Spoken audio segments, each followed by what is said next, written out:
Like me. Alyssa, please. Please be my friend. Please. Please. I'll do anything. Please. Make me tea. Like me. Like me. Like me. Like me. Like me.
Hello. Hello. Thank you. You're welcome. I have this feeling that I'm in the right place. You are. This is very hot. This is very hot. And blue. What do you have for me? Fancy sprinkles. Here's it.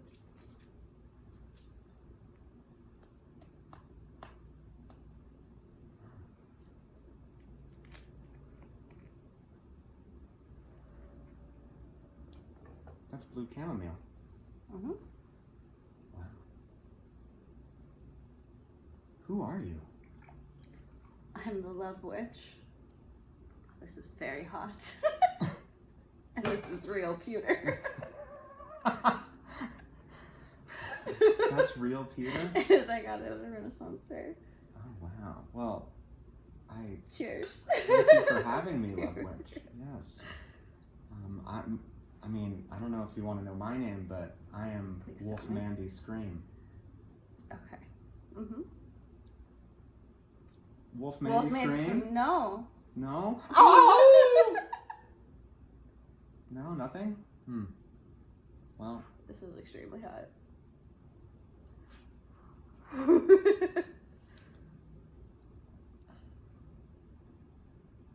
Maybe we don't have to sip it yet. I don't want to burn ourselves.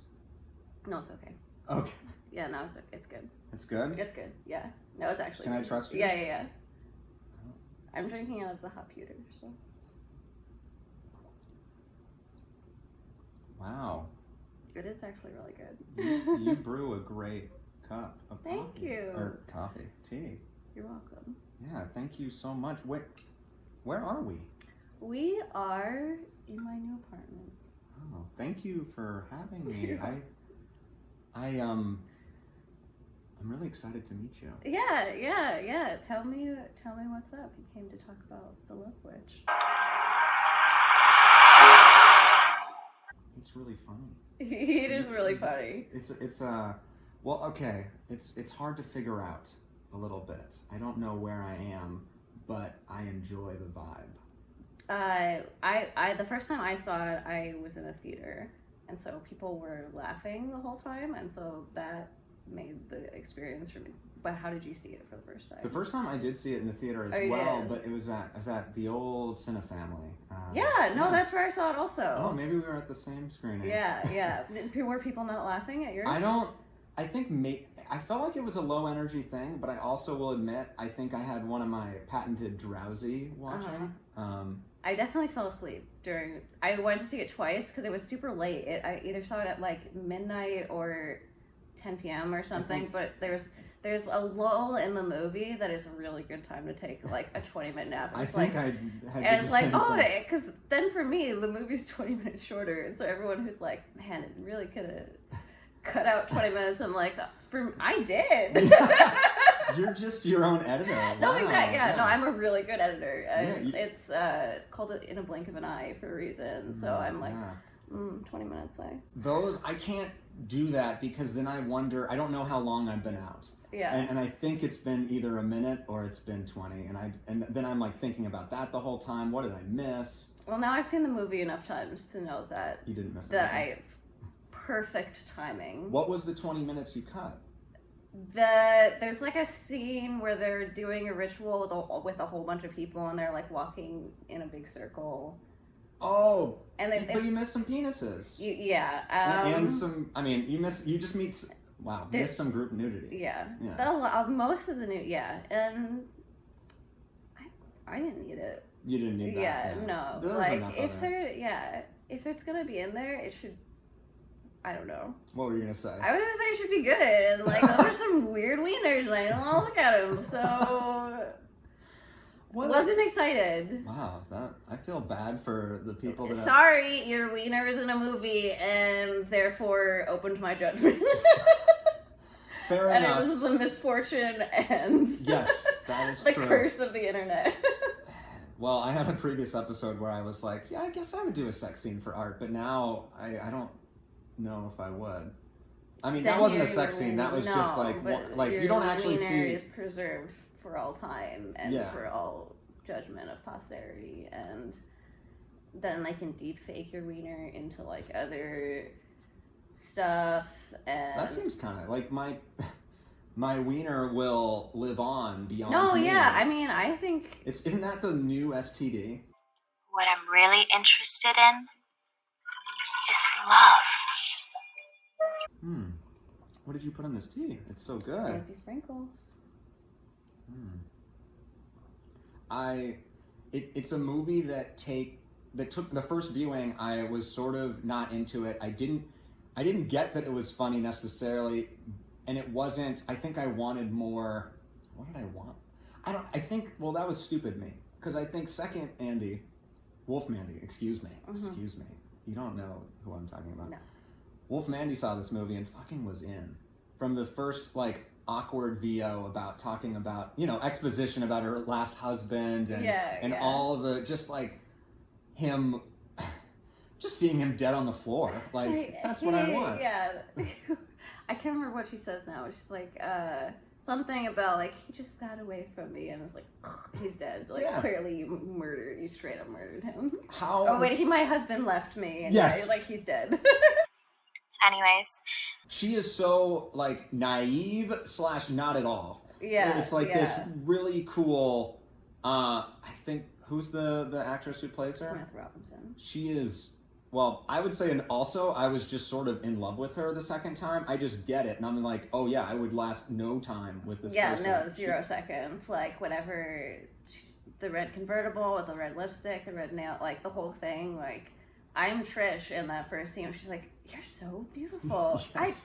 I didn't mean anything by that. But just, I'm saying, I want to be you and on you and also murder you and myself.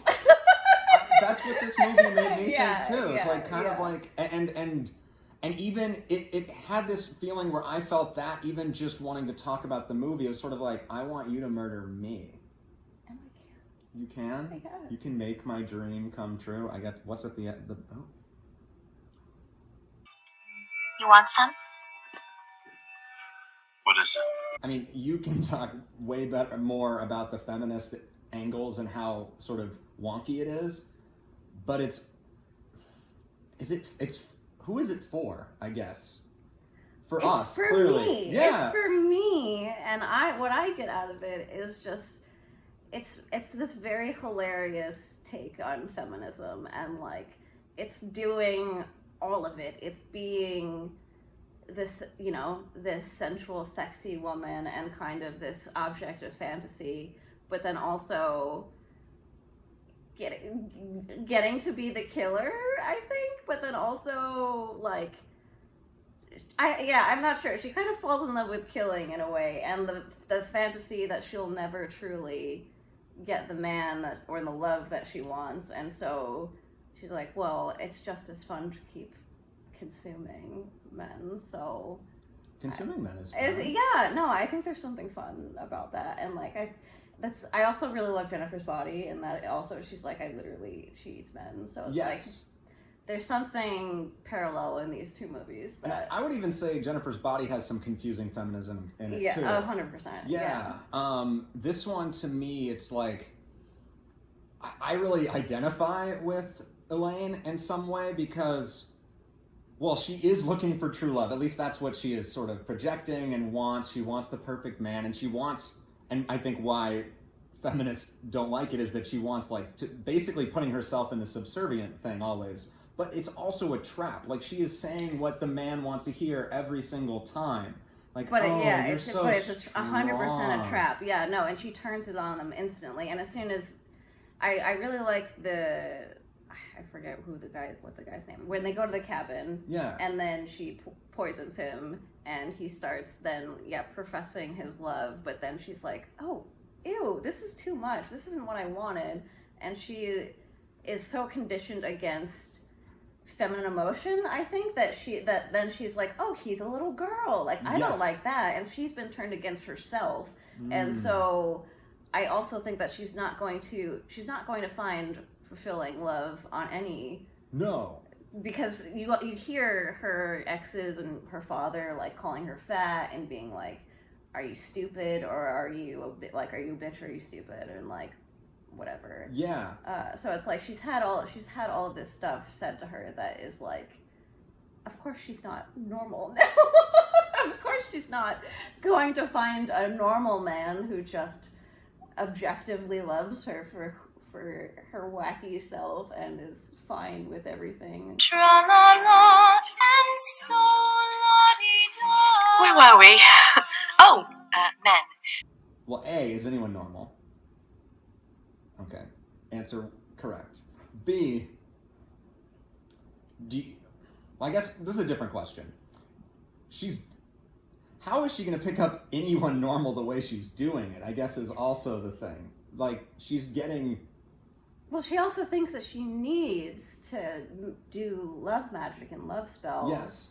And she's mixing sex magic and love magic. And so she thinks that the sex magic is stronger and then can lead to love magic, but that's also like she's playing with fire there.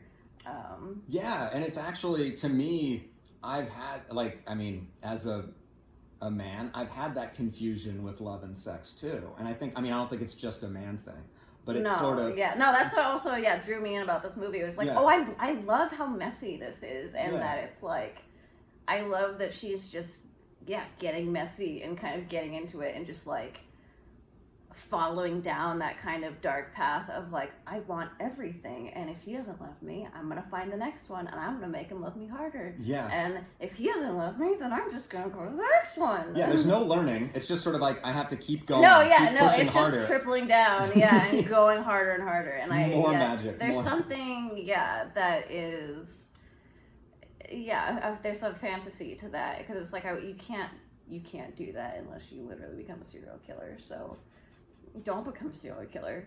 Most people don't become a serial killer. Most people. I like that caveat.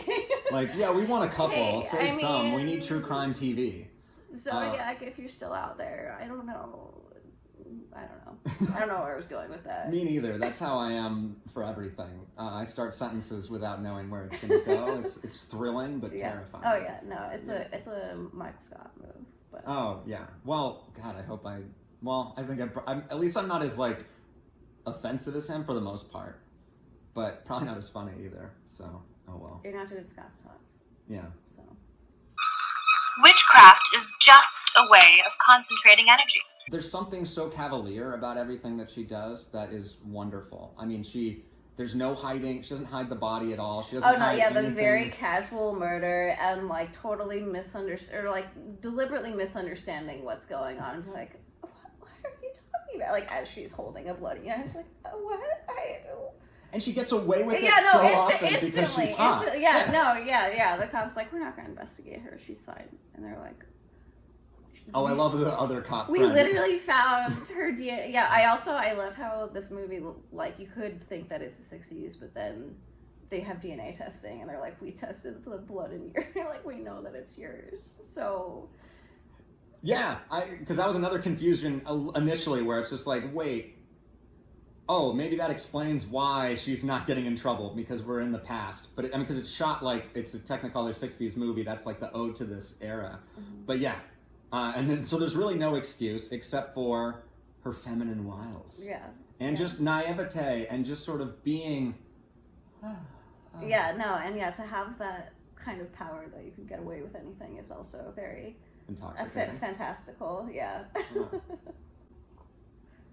Do you think you can do that with me? Get away with anything? Yeah. Well, I'm missing my knife right now, so.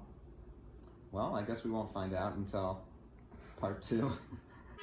What a pussy. What a baby. There's something about whenever the man actually cares about her, which is sort of always after sex, or at least succumbing to some sort of desire, and then them breaking down, like when the guy just starts crying and says, I've never felt this way, I love you. I identified with that so much, and then also I identified with her on the other end of just like, get the fuck out of here. Just being like, and then I love how like sarcastic. She's like, poor baby. Yes. That must be so tough that you're not attracted to anyone who's and only ugly girls are attracted to you. Oh, so bad. What is it, Wayne? What is it, baby? Poor Richard. And you can just like see her like dead eyes. It's a really good performance, I think, and I want her to be in every movie. I wish she was in more. The only other thing I've seen her in is this movie Cam, and she's not a main character in it. She's kind of a side character. It's about a webcam performer, and there's like a bunch of different girls who all know each other online and are like competing with each other. So Sam Robinson is one of the other girls in one that of the movie. competitors. Yeah. Does she win? She's like one of the super popular, so they're all like competing to be like That's number accurate. one on this like one Sort of cam website. Yeah. Okay. I guess that seems in her wheelhouse. Well, so then there's like a supernatural force that is taking over the girls and then like taking over their bodies and whoa, doing. I didn't know it was supernatural. Oh cool. yeah, no, it's cool. It's cool. Yes, Oh. there's like then the physical, like people fighting with the like demon basically and like trying to like detach it because it's like a skinwalker basically. Whoa. And I mean, there's obviously something to be said of a woman not having control of her body, and then but also being on camera too. Yeah, so it like takes over her body and like then takes over her online profile and then like becomes super popular. And so it's very like I need someone to do that for me. But so she's like doing all of this like crazy stuff on her live stream. But it's a very parallel, like, Does she make witch bottles?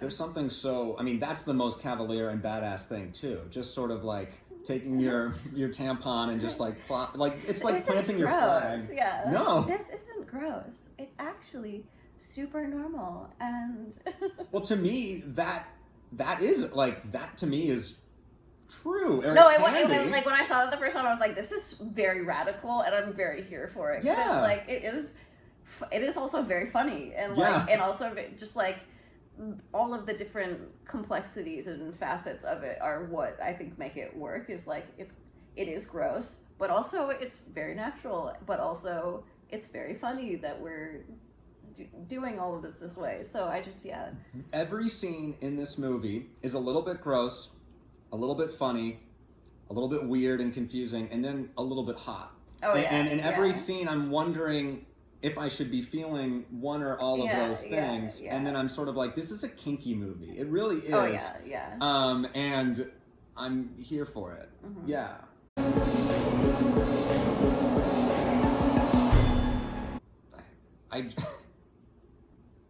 What was I gonna say? I feel like the sprinkles have hit. Oh. I feel strange. What is...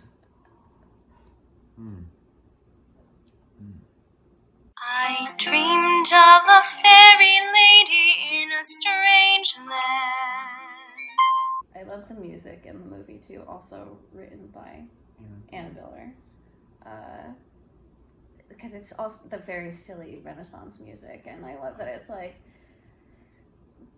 something about dreaming and pretending, but that dreams are also real. And I love that. Yeah. That's like anything about dreams and reality, and just like, oh, we can make them come true. I'm like, oh, catnip. That's Andy brain. That's what I want. What do you think about the Renaissance scene where they do it again, but then there's no music and it's just like the weird like clothing ruffling around, where she's like, she's in her fantasy where she's married to the guy. Yeah, but he's dead. She just stabbed him in the heart. Yeah. But now she's like doing her fantasy with him, but there's no music anymore, no one's singing, but you can see people's mouths moving and you can hear all of the like just the clothes. Just like weird, awkward clothing sounds. I think it's fucking fascinating that's the fantasy. It's just like no more noise. It's just, I mean, I'm into it. Yeah. What does that say to you, like about her or Annabella? It's such an interesting choice. Yeah, because you would think that the fantasy is filled with music and that it's perfect, but like that kind of. It forces you to realize how hollow it is because you're only hearing the diegetic sound. You're not hearing any. Yeah. I'm using the right word there, right? I think so. It's been a while since. Diegetic is in the. So that would be the clothing, right? And so then there's nothing added like the music, and there's nothing even added like the ADR of anyone singing. Right. Yeah. Well, and because the Renaissance Fair is, I mean, and you know this more than most people, it is dressing up and acting and being outside yourself. That's the thrill of it. And the initial thing is such a fantasy. They have a marriage ceremony, all these different things, and then it's sort of, they cut out all the bullshit. It's still sort of there, and it's just ruffling clothes and sort of, hollow. It's dark, but cool. Yeah, I'm struggling to I need to watch this again with you, I think. Yeah. I would watch it again. Not right now. It's like late. It is very late. But I would watch it again anytime because I really like seeing people's different reactions and opinions of it. I've definitely watched it with people who haven't seen it at all and then are like, what is this? And when is it? Yeah, when is it start? Like, does it ever get not weird or weird like when does it get funny? And I'm like, it's been funny the whole time. Why aren't you laughing? It's funny from the VO at the beginning where she's recounting her life and why she's escaping and starting over and that she is gonna stay at some new witch's it's all apartment. very film noir and even the shot. It's femme fatale on the run and very it's a Hitchcock shot and I think they even do rear projection for that shot. I think so. Yeah, no, I'm in from that frame or from the first shot, like the second time. The first time, I'll admit, I think it was Drowsy Andy. We call him Dandy, but he's not so dandy. Yeah. He was. Well, part of this whole journey for me was a mission to be your friend. And you're here now. I'm here now. You're in my apartment. I'm in your apartment. Does that mean I've succeeded? I think you did it. I did it? I don't believe it. But maybe that says something about me. Yeah. I think it does. Insecurity? Poor Andy. Must be tough. What do you like in a friendship, or what do you need in a friendship? Just like my tweets and be like, wow, you're so funny. Well, I don't know if I want to be your friend anymore. Wow, all right. I just have to placate your social media. Boost my socials. Okay. Support my TV show. The Girl in the Woods. The Girl in the Woods on Peacock now. 3 episodes are free. Ooh. I feel like I'm too comfortable Oh, do I need to make you more? Should I like pour this on you? Yes, that way you want to get. You want to be uncomfortable and wet. Well, now I'm uncomfortable. Yeah, so you're welcome. Okay. No. You're right. Well, no, I was waiting for the turn of the love witch. Okay. Yeah. But I guess you're killing me with kindness. Yeah. Yeah. This is not what I didn't expect it. Yeah, but like that's on me. That's on you. I'm in the trap. Yeah. That is the trap is I'm nice actually. I really just want you to be nice to me on Twitter and retweet me.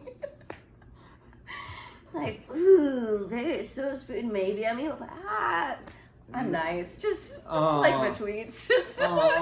Just do like triple hearts on Instagram. Be like, I'm thinking of you, and like I know that this boosts algorithm. Like I'm not gonna make a comment because like who has time? But like I will do triple hearts and triple hearts. Yeah. Well, easy. I'll give you triple hearts. I think I can promise that. Thank you. Yeah. I know better than to ask you what I need, or wait, to tell you what I need in a friendship. Or would you like to know? I mean, go for it. I think this is it. I can't. I'm just sort of talking in circles. Yeah, no, you are here doing your show, so I think. Yeah. No, I think you've already proven your. Yeah. Although I don't even proven. It's like what you didn't have to prove. I don't know. Yeah, but I did. Word. Yeah. I have allowed you to come to my house. And so I think that's like. Yeah. More than most people. Yeah. I was persistent. I felt weird about it, for sure. Yeah, the whole time. I was like, what? It's okay. Well, no, you're hard to read. Oh, yeah. And that's the thing. You're not in person. And that's, I think, why I'm like, wait. Oh. Am I standoffish? Yeah. Well, no, like, I think it's just sort of how I present, because I sort of like, I'm not oversharing, but it's sort of I over-communicate. Mm-hmm. Because I'm like so concerned with how you are or how I'm coming off, or so I'm doing like all the work, and I'm just an anxious person, so I have an anxious attachment even when we don't really even have a relationship or a friendship. I understand that though, and I guess I was not being. No, you're really busy. Yeah, so it's like I was like taking in all that you were saying and being like, he cares about this, and so that's why I want to do whatever it is that he's gonna come over here and do. So yeah, no, I sensed the energy of it and that this was something important. So I was like, okay, yeah. And now we're here, and I'm just exhausted. Now we're here, and now you have to die.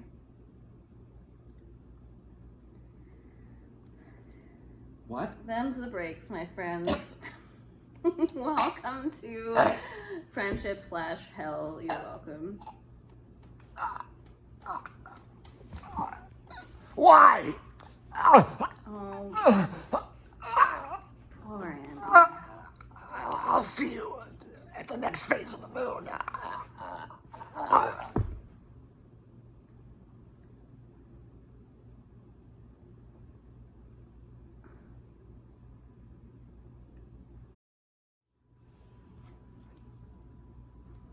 This is much better.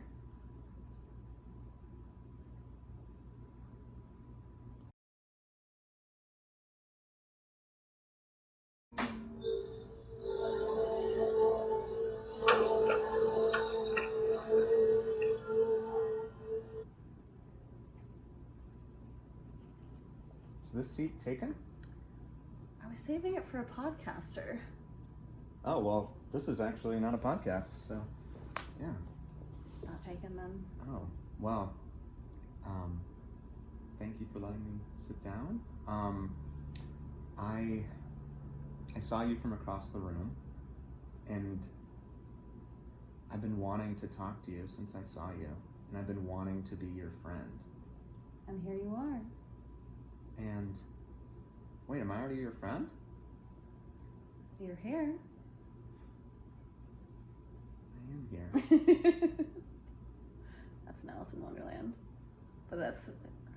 Are you mad? Well, you must be because you're here. Something. Well, I'm not doing it right. Oh. Am I in Wonderland right now? I think, yeah, that was what I was getting at. Oh. Yeah. That just went right over me. Yeah. It does feel like I'm in Wonderland. Yeah. I really like your place. Thank you. It is amalgamation of my 7 years in Los Angeles. You've Or eight, yeah. you've amassed a lot of fun yeah, stuff. Yeah. There's a lot of There's a lot of you. technology and cool. yeah. Technology, old technology, fun trinkets, costumes. Yeah. I don't know. I feel like, I get to know you just by being here, and that's really cool. And thank you for sharing that with me. Yeah, you're welcome. Yeah. You're welcome. Yeah. Do you do you want to know anything about me? Do you have any questions? Sure. For Yeah. me? What do you do? What's your deal? How did we get here? Good question. I'm a writer, but not writing this month. I'm doing this. Nice. I am a podcaster. Knew it. Goddamn. Nailed it. Spotted it miles away. What a fucking loser this guy is. I love film. But why are we here? We are here because I was gonna watch 31 horror movies anyway this month. And I think, last year I did that alone, or with my partner, but I sort of wanted, for obvious reasons, we all weren't able to sort of be social. And I think last year I did a good job of convincing myself I didn't need anybody else. Like, oh, I'm fine, I'm good. I'm independent. And then this year I've sort of had the reverse realization of oh, without people are the point. Kind of. No, it's not supposed to be. Yeah, it's not that was me coping. Yeah. And also that I like meeting people. I like connecting with people. I genuinely care about people. That's exhausting, and I'm sort of exhausting myself by doing this for no real reason. But the reason is because I lost a friend this year, and I think I'm always afraid to do things because of what the end result will be. It won't turn out like this. I'm worrying about the outcome, not the process. Mm-hmm. And that happens it's really hard to do that with this because I'm just like a fucking hamster in a wheel, and I can only really sort of take one step at a time, even though I think throughout this entire thing I've been still worried about the outcome too. But it's me trying to just break that part of my brain and try to also just play with people and see who will play with me. Yeah. And I think I am trusting my instincts. We met each other, what was it? Probably, when you first moved to LA 8 years ago, 7 years ago, I was just here too. And real talk, I think I remember having a crush on you. I was single at the time, but then no, we just that immediate meeting. Uh-huh. That's it. I just remember that, but we never talked or saw each other again. And you were on social media or whatever, and then I think I've just normally don't pay attention to that, but then I'm wait, I need to fucking do social media now to It exists. Yeah, and also I sort of am figuring out how I can have fun with it. Mm-hmm. I'm learning, even though I'm very slow. Mm-hmm. And you're good at it, and also just I could tell a kindred spirit in terms of what you like and do. Mm-hmm. And so I was just sort of fishing. Yeah. And then yeah. Well, it worked. And now that you say not that you lost somebody, I remember reading your posts, and now I remember kind of why we're connected and why I was oh, this is an important thing. Something about it stuck out to me. Because I lost a friend last year to a brain aneurysm. Oh. Totally random. Yeah. And I'm sorry. I'm sorry. Yeah. To you.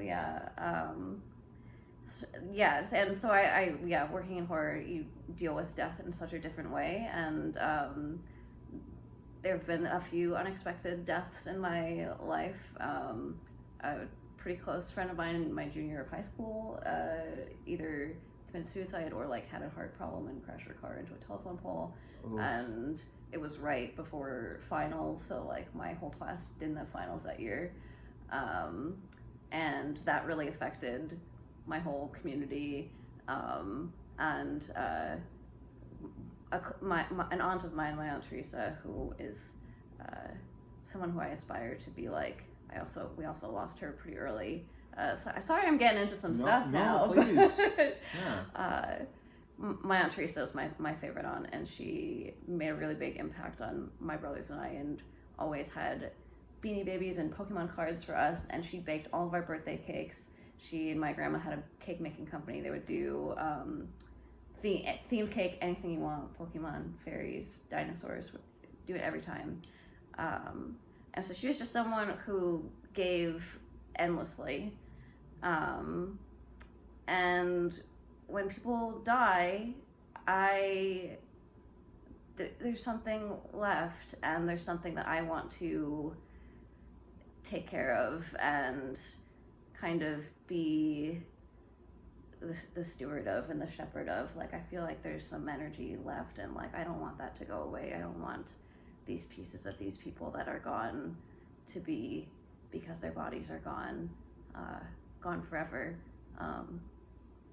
And yeah, that was something about Grant, who I lost. He would take time for anybody, and he took time randomly for me when I hit him up about making I wanted to make an animatronic talking skull. And I hit him up one day. I was like, "Can I show you this? And can you help me? Because I know you make animatronics.